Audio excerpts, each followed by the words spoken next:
Bom dia, professor Ward Marx. Bom dia, Marcelo Duarte, e olá, curiosos! Professor, eu já estou assim com dor no coração em anunciar que esse é o nosso último episódio, nosso último capítulo do Aí Tem Filosofia.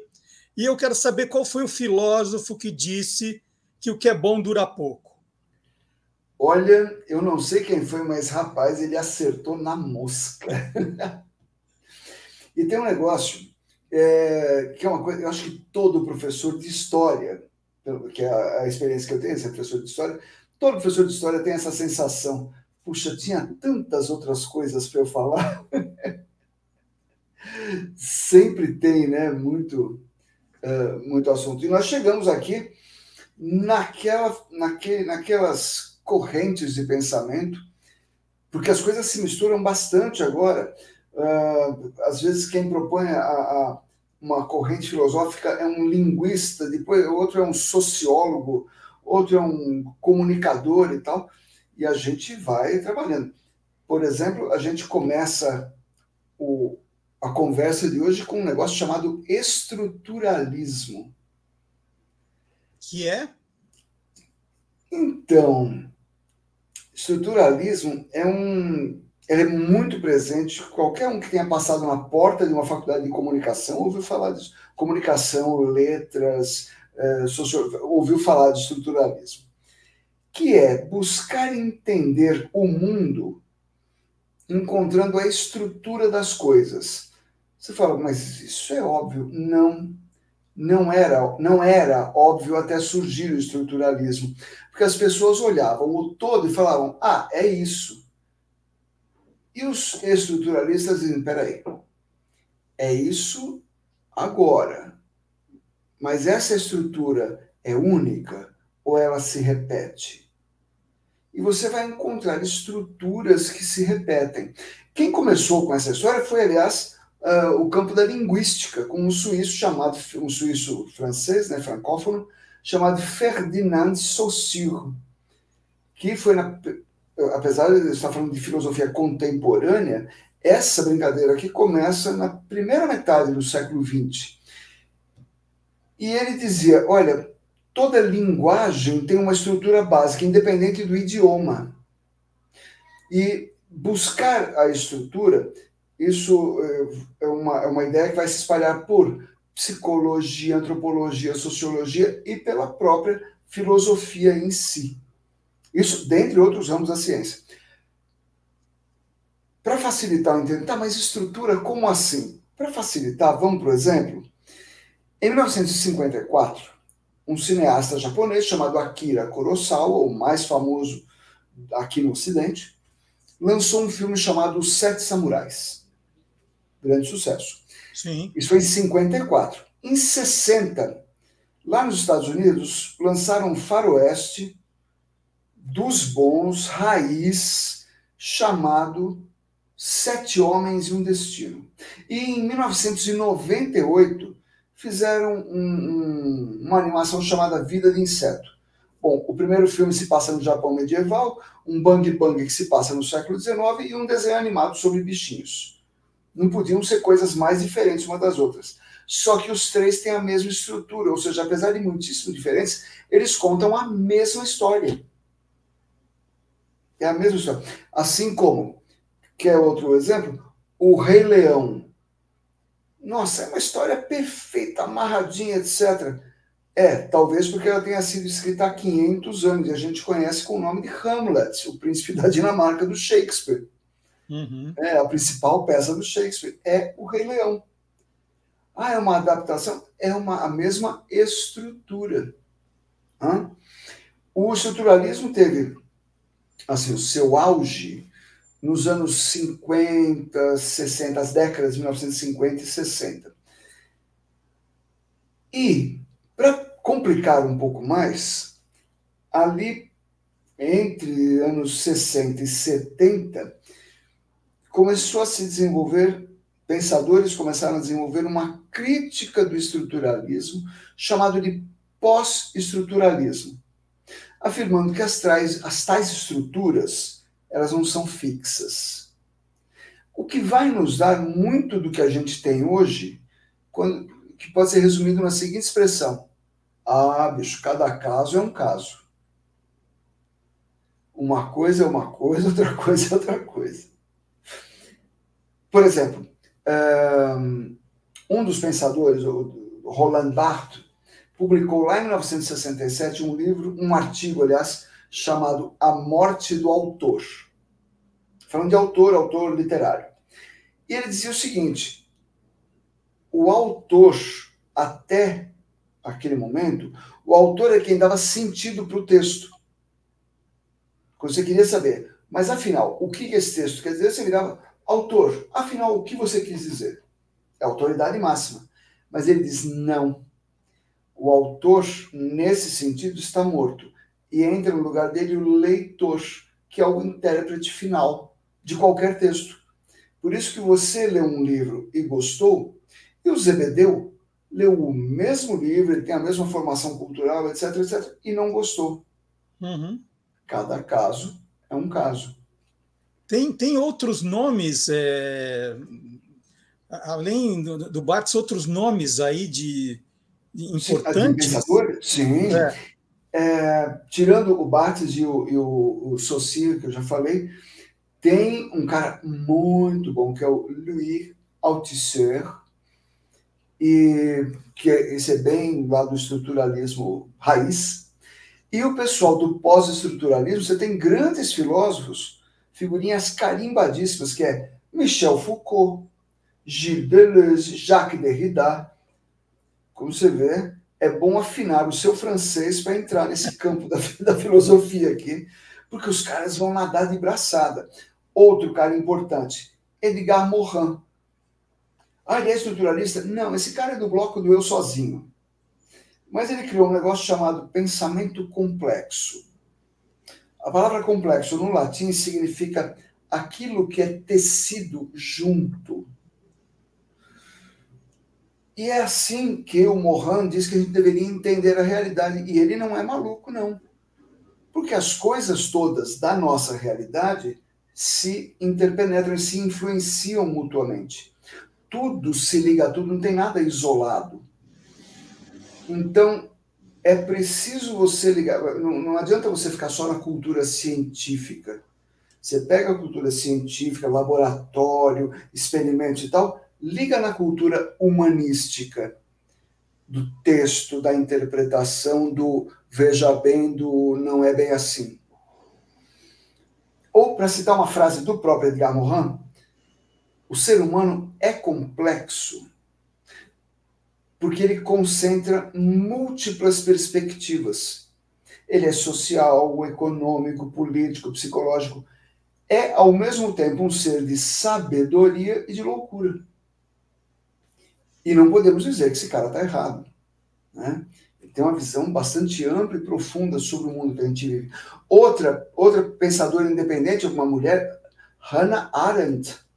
Nossa, ela foi judia, alemã, perseguida pelo nazismo, foi para os Estados Unidos, e lá ela construiu uma carreira importantíssima, carreira acadêmica e tal. E ela refletiu, como ela viveu isso na carne, ela refletiu profundamente sobre os fenômenos que envolveram o nazismo e a Segunda Guerra Mundial em livros muito importantes como As Origens do Totalitarismo e um outro chamado Eichmann em Jerusalém, que é sobre o julgamento do criminoso de guerra, Eichmann, que ela foi lá fazer a cobertura, escreveu 5 artigos para uma revista americana, e isso foi juntado num livro chamado Eichmann em Jerusalém. E ela constatou um negócio terrível, porque o Eichmann foi o cara que o Hitler falou, Eichmann, cuida da solução final para o problema judaico, e nós sabemos qual era a solução final. Uhum. Esse cara organizou o Holocausto. Por isso que ele foi capturado por agentes israelenses e levado para ser julgado em Jerusalém. E adivinha qual foi a sentença dele. Mas o que ela descobriu de terrível é que o Eichmann, todo mundo fala, nossa, esse cara que organizou o Holocausto é o demônio em pessoa, o gênio do mal. Só que não era. O Eichmann é um burocrata, um cara terrivelmente normal. Então, trazendo para os dias de hoje, quando você fala, mas o fulano não é um monstro. Pode ser, viu? Você pode ter contato com um monstro num grupo de zap. Sim. Uma pessoa absolutamente normal. Essa pessoa não faria mal a ninguém. Dá poder na mão dela. Uhum. Foi o que aconteceu com Eichmann. E há um outro. Esse caminho todo que vem lá do estruturalismo, passa pelo pós-estruturalismo, pelos pensadores franceses todos, ele vai chegar num polonês, Zygmunt Bauman, que morreu agora, em 2017. Mas esse cara, em 2005, ele começou a escrever uma série de livros e artigos que trouxe um conceito que é para bagunçar o nosso sossego.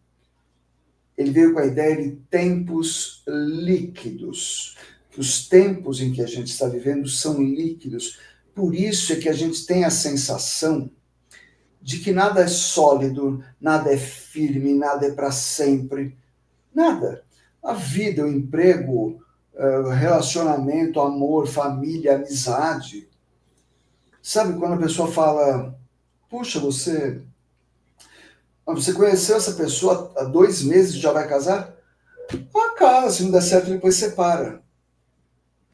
Há pouquíssimo tempo, há 4 ou 5 décadas, há 5 décadas a gente não tinha divórcio no Brasil. E depois disso a gente começou a ter divórcio, você só podia se divorciar e casar uma vez. Depois liberou geral. As pessoas escolhiam muito mais. Tinha namoro de 2, 3 anos, um noivado de mais 4 antes de casar. E agora é líquido, escorre por entre os dedos. Isso dá uma angústia lascada, porque a gente não tem mais certeza de nada. Bom, isso quanto aos pensadores aí do mundo. E eu não poderia terminar essa série sem uma referência àqueles que refletiram sobre a nossa gente, a nossa sociedade, a nossa realidade. Infelizmente, eles são mencionados, são até bastante mencionados, mas são pouquíssimo lidos, estudados a fundo. Então aí você pega Paulo Freire, Darcy Ribeiro, Sérgio Buarque de Holanda, pai do Chico Buarque de Holanda, Gilberto Freire, Raimundo Faoro, entre tantos outros. E aí, eles são criticados ou têm as suas ideias distorcidas por pessoas que jamais poderiam fazer isso, porque são os que não os leram. Então, quando um adolescente é mal educado, na classe é uma notícia na internet, adolescente cuspiu na cara do professor, sempre tem um termocéfalo, né, alguém já está com a cabeça quente e fala, tá vendo, Paulo Freire? Paulo Freire nunca falou sobre como educar adolescentes, ele nunca escreveu sobre isso. Então, não foi o Paulo Freire que fez o moleque ser mal educado. Aliás, muito provavelmente, ele é mal educado porque recebeu essa má educação em casa. Porque as pessoas acham que a escola da educação é a escola da instrução. Educação tem que vir de casa. Bom, mas então, tem outros que adoram dizer, tem uma frase muito famosa, o brasileiro é cordial, não é? Como se nós fôssemos gentis, nós somos uns amores. Sim, o grande pensador Sérgio Buarque de Holanda escreveu isso num livro. O livro chama Raízes do Brasil. Pois é, tem um capítulo lá que se chama O Brasileiro é Cordial, o Homem Cordial. Só que ele no livro, ele está dizendo exatamente o oposto de nós sermos umas pessoas super joinha. Ele diz que nós somos cordiais, cordis é coração em latim. A gente age movido pelo coração. Por isso a gente às vezes é tão violento, porque a gente age pela emoção e pouco pelo raciocínio. Agora, vejam bem, todos os que estão nos assistindo, muitos desses autores esses que eu citei, por exemplo, eles têm livros e vídeos que explicam o pensamento deles na internet, de graça. Se você quiser ler, você baixa, tem PDF, ou então tem aulas inteiras de filosofia, de cursos sérios. O Darcy Ribeiro, a principal obra dele, O Povo Brasileiro, tem uma série de vídeos, são vídeos maravilhosos que foram apresentados pela TV Cultura. Tudo isso está na internet de graça. Vale muito a pena você tentar entender o seu país e o mundo em que você vive à luz dos seus grandes pensadores brasileiros. Que é, aliás, o que faz aquele pessoal que os brasileiros adoram adorar. O pessoal do primeiro mundo. Sabe o que faz eles serem do primeiro mundo? Não é uma questão de dinheiro no banco. É uma questão de educação. Eles estudam os pensadores deles que traduzem o mundo para eles. Vale a pena a gente fazer isso, porque a vida vai ficar muito mais fácil quando a gente tentar se entender. É isso. Que maravilhoso. Que final, que grande finale dessa nossa série. Aí tem filosofia com o professor Ward Marx. E como eu falei, né, quem quiser um curso, aí fazer uma coisa maior, procura o professor Ward Marx, porque o que ele fez aqui foi um aperitivo. A gente tinha pouco tempo, a gente fez a coisa mais acelerada. Né? Quem quiser pode assistir toda a série, está tudo publicadinho aqui no canal do Guia dos Curiosos. Mas podem procurar o meu site, que é www.vardmarx, tudo junto, começa com W, termina com X, vardmarx.com.br. Por ali vocês entram em contato comigo, como aliás fez hoje